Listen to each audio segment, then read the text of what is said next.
So I have tried a ton of different diets over the past 15 years. I've tried the paleo diet, the ketogenic diet, the carnivore diet, the ancestral diet, the primal diet, the animal-based diet, you name it. Wow.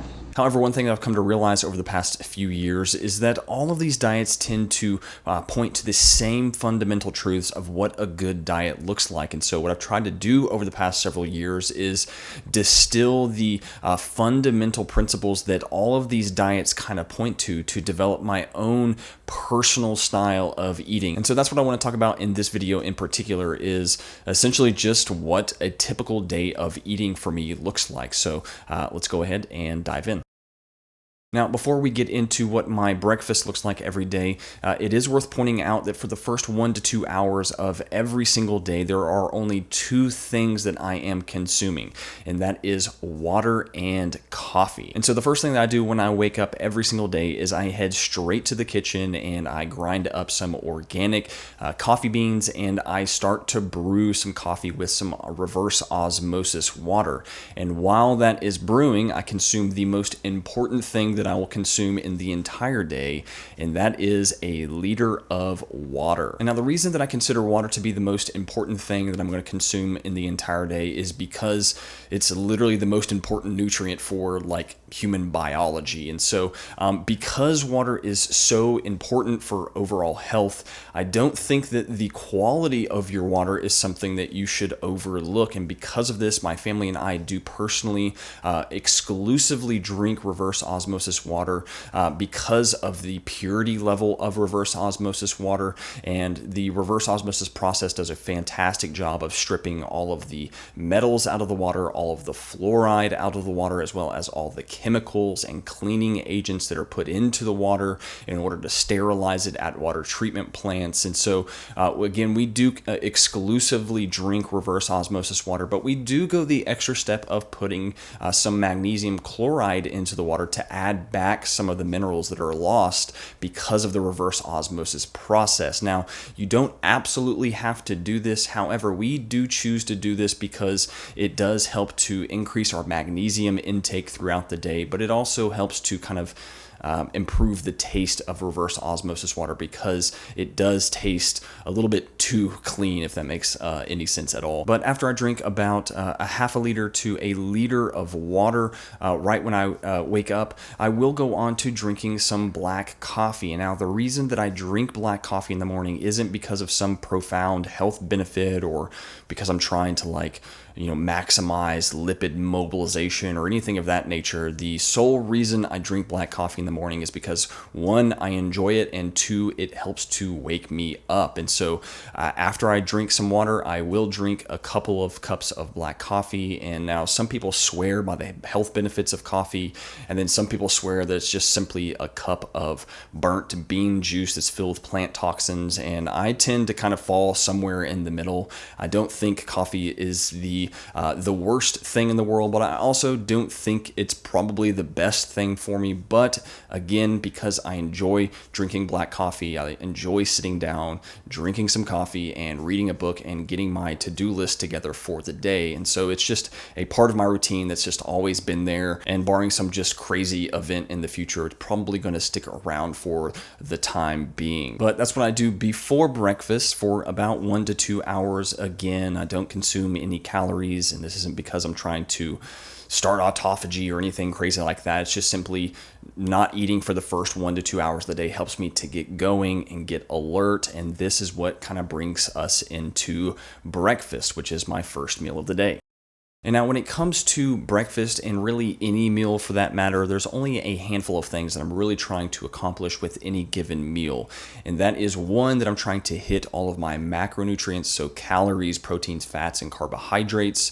And then I'm also trying to get a lot of micronutrients into that meal as well as avoid any food sensitivities. And the reason I'm trying to accomplish these goals is that if I find that if I consume a ton of calories or or a ton of protein or a ton of carbs or fat for that matter, a ton of nutrients in any one given meal, that it makes me feel super sluggish afterwards. And so I tend to just try to spread my caloric intake and my nutrient intake evenly throughout the day to avoid feeling overly sluggish after any one given meal. And so because of this, I'm getting a solid dose of all of my macro and micronutrients in breakfast. And now when it comes to protein in particular, this is usually accomplished through just simply consuming a protein shake in the morning, a combination of whey and collagen that I covered in my previous video. So if you want some more information on why I do a protein shake in the morning, make sure to check out that video. But I also eat a little bit of raw cheese in the morning. And the reason I do this is to add in a little bit of extra slower digesting protein from the casein that's in cheese,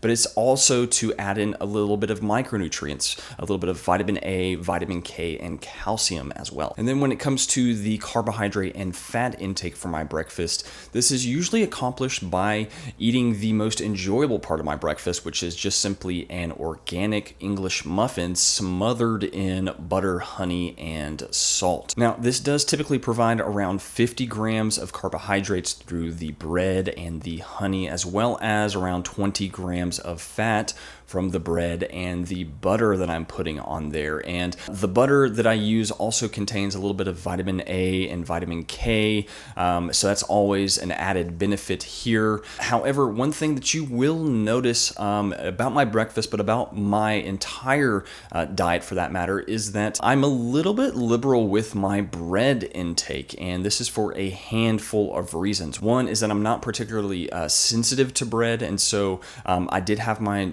genetics tested about a year ago, and I'm completely negative for all of the genetic factors that lead to bread sensitivity, which I am extremely grateful for because I really love bread. But when I eat it, I don't experience a lot of negative gut issues or anything of that matter. So I don't have a negative reaction to bread, and because of this, it is one of my daily carb sources. But it is worth mentioning that I'm very particular about the types of bread that I do consume.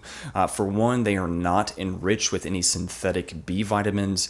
For two, they are usually organic to avoid any of the pesticides and herbicides that are sprayed on conventional wheat. But I'm also very intentional about not consuming whole grain bread, and the reason for this is that the most allergenic and problematic portions of grain are typically found in the whole of the grain. And so processed grains, things like white bread, do go through the process of having the whole removed. And so even though it does strip a lot of the nutrients away, and as well as cause a little bit higher of a blood sugar spike, I do find that, at least from a gut perspective, I don't experience any of the gut issues that I experience with whole bread when I consume white bread. Now, I also consume a handful of supplements in the morning to help round out my nutrient intake in my breakfast, supplements that I covered in my previous video. However, one thing that you'll notice about my breakfast, as well as my entire diet for that matter, is how personalized it is to my personal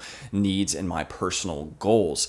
These are all foods that I find extremely enjoyable. They're foods that I don't react negatively to.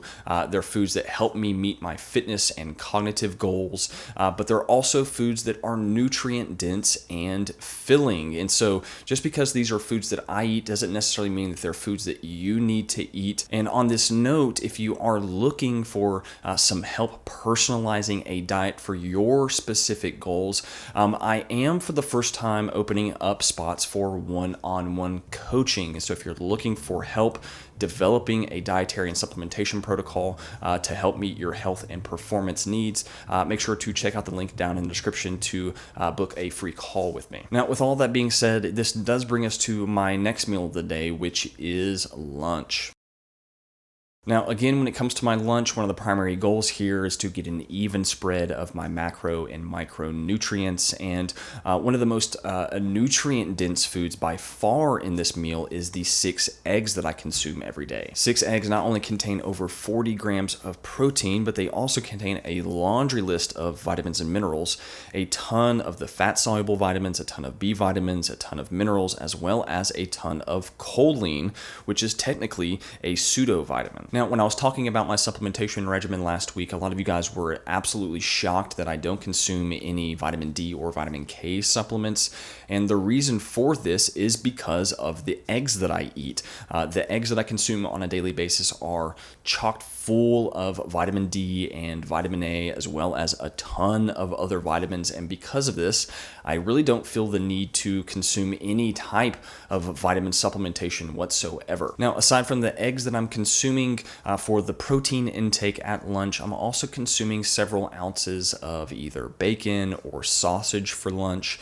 And the reason for this isn't really necessarily to increase the protein intake per se, but it's simply just because I enjoy eating sausage and bacon with my eggs. Now, that's no shocker there, but I do find that when I consume some sort of meat with eggs, it's a whole lot more filling and satisfying, and it probably has something to do with the unique inability of your body to process meat protein quickly.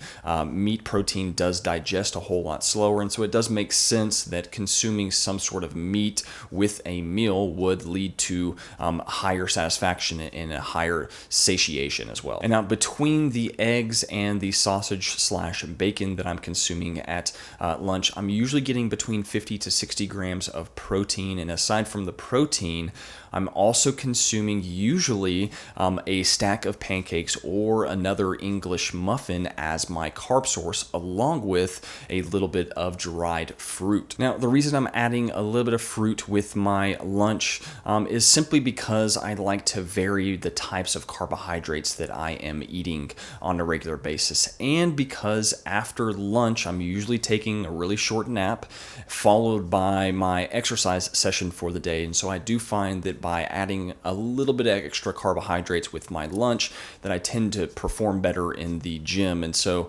because I love pancakes and maple syrup along with the dried fruit that I'm consuming, I highly enjoy this meal. It's one of my favorite pretty much of the day. And then after lunch and a quick nap and a trip to the gym, this usually brings us pretty close to dinner time. Now, dinner for me is usually the only meal of the day that varies from day to day.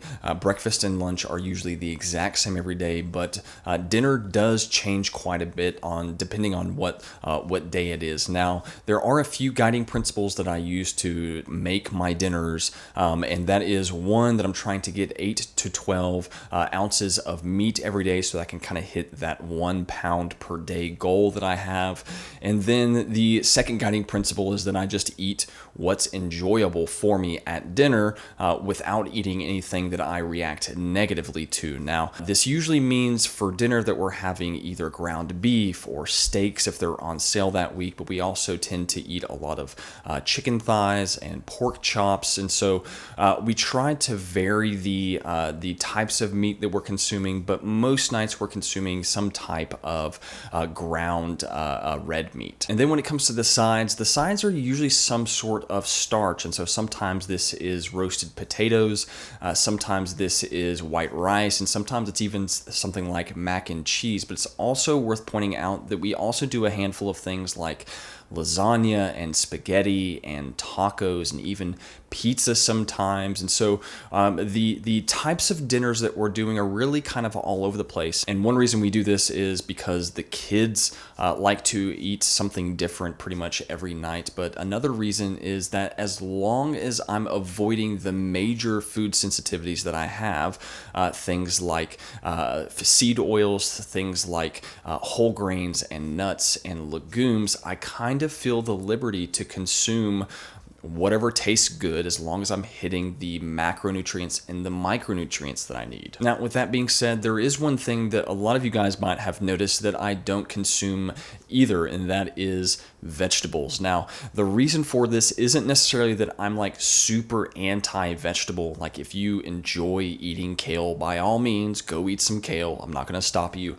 However, for me personally, I really don't see the benefit or the need to consume vegetables on a regular basis. And the reason for this is that my diet does contain pretty much all the micronutrients that I need in order to stay healthy, in order to survive. And so I don't personally see the point in eating something that I don't enjoy eating to get something like micronutrients or even macronutrients that I can get from foods that I actually enjoy eating, like meat, eggs, and cheese. And now, if I had to kind of summarize my diet, I would describe it as an animal-based diet, simply because I am trying to get almost all of my nutrients from exclusively animal products, things like meat, dairy, and eggs. However, my style of eating is a little bit different than the typical animal-based diet, simply because I am consuming a fair amount of bread, potatoes, and white rice alongside of the fruit that I am consuming. And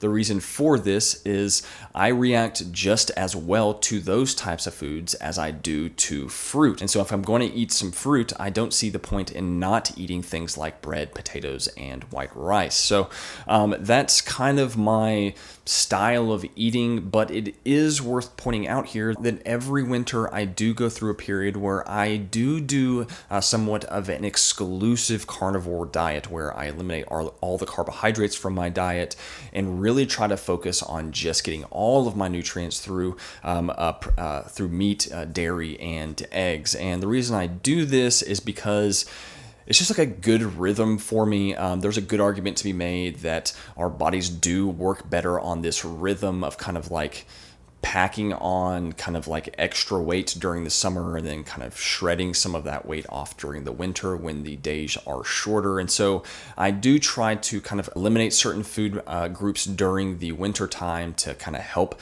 shed maybe a little bit of extra fat that I may have accumulated over the summertime. And it's just a good way to kind of experience the best of both worlds. The benefits of experiencing a low carbohydrate diet, but also the experience of a higher carbohydrate diet. And so this is just something that ends up working really well for me throughout the year. Now, the typical diet that I described in this video usually gives me roughly 150 to 200 grams of protein, 100 to 150 grams of fat, and then 150 to 200 grams of carbohydrates. And I just personally find that this is kind of like a happy medium for me, where it's not too many carbohydrates, it's not too much fat, it's not too much protein.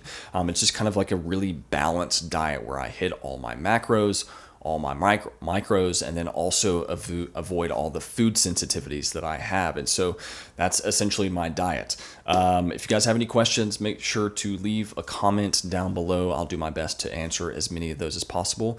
But if you have any deeper questions, make sure to apply for some one-on-one coaching down below in the description. But other than that, I will see you guys next time.